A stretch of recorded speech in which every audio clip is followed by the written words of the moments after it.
The art of lacquer carving originated during the Han Dynasty and gradually matured through the continuous development of the Tang, Song, Yuan, Ming, and Qing dynasties. When Mo Yang received the Nobel Prize in Literature in Sweden, he brought with him a red carved lacquer celestial sphere vase as a gift. Due to the distinctive national characteristics and remarkable elegance of lacquer carving, it has often served as a gift ambassador in historical exchanges between nations and governments, symbolizing dignity and grandeur.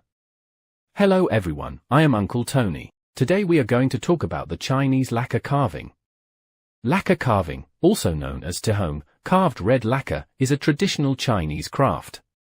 Alongside cloisonné, ivory carving, and jade carving, it is celebrated as one of the four great masterpieces of Beijing craftsmanship.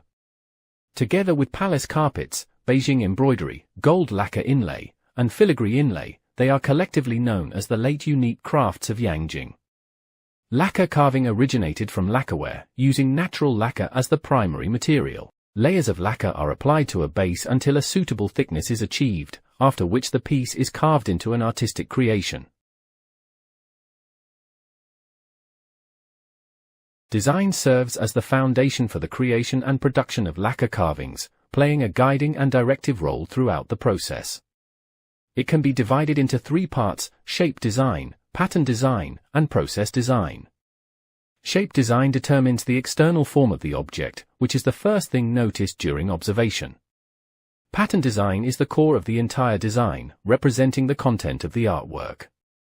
Process design involves the selection of materials and crafting techniques, which must be predetermined and controlled to achieve the desired artistic effect.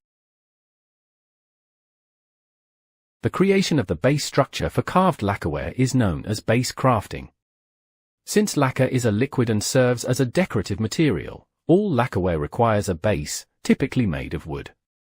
The base determines the general shape of the carved lacquerware. Throughout history, a wide variety of materials have been used to create bases, but wood has always been the most commonly used. When crafting the base for lacquerware, high-quality wood with fine grain and resistance to deformation is carefully selected. The wood is then crafted into a seamless structure using mortise and tenon joints, with natural lacquer as an adhesive. After undergoing multiple processes, a sturdy yet lightweight base is formed. Regardless of the type of base used in carved lacquerware, the surface of the base must undergo special treatment before the application of lacquer. This process is commonly referred to as ground preparation. For wooden bases, the first step is baking the wood, followed by coating it with a sealing material to cover the entire surface. After each layer of lacquer is applied, the base is placed in a curing chamber. Once the raw lacquer and tung oil have dried, a lacquer paste is prepared and applied evenly over the entire surface. A layer of fabric is then adhered to the base, which is left to dry naturally. Finally, the fabric surface is coated with another layer of lacquer paste and smoothed. Lacquer painting, also known as brushing, painting, or applying paint, is the process of coating and applying various paints on the base structure. The processes can be roughly divided into the following steps: applying base lacquer, rubbing lacquer, smoothing lacquer, applying layers, trimming edges, shaping and polishing, and pressing lacquer. If distinguished by paint color, it is necessary to add modified floor paint and spring color in the process. When making plain paint, there are also processes such as bright gloss paint, faded gloss paint, and polishing. When painting, it is necessary to alternate painting on the base of the base in a regular and layered manner, and accumulate to a certain thickness. It takes more than 100 days and hundreds of times of painting to achieve the thickness required for the lacquer carving.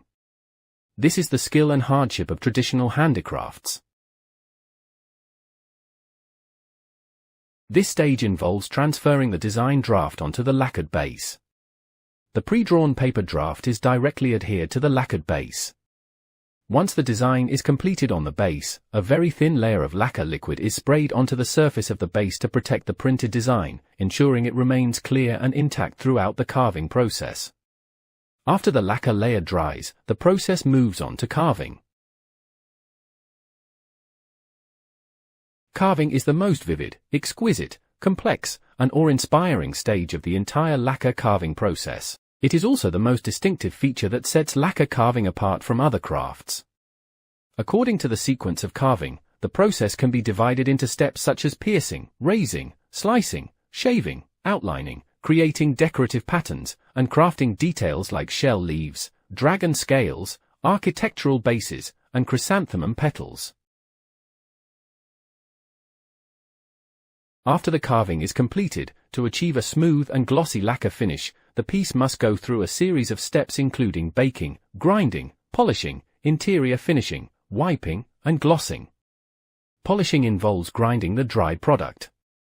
Traditionally, various small stones are used to carefully polish along the contours of the carved shapes, gradually removing tool marks and making the surface smooth and rounded.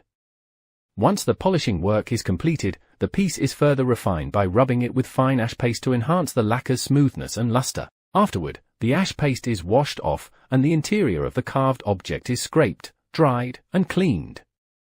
Finally, a layer of gloss lacquer is applied, marking the completion of the craft work.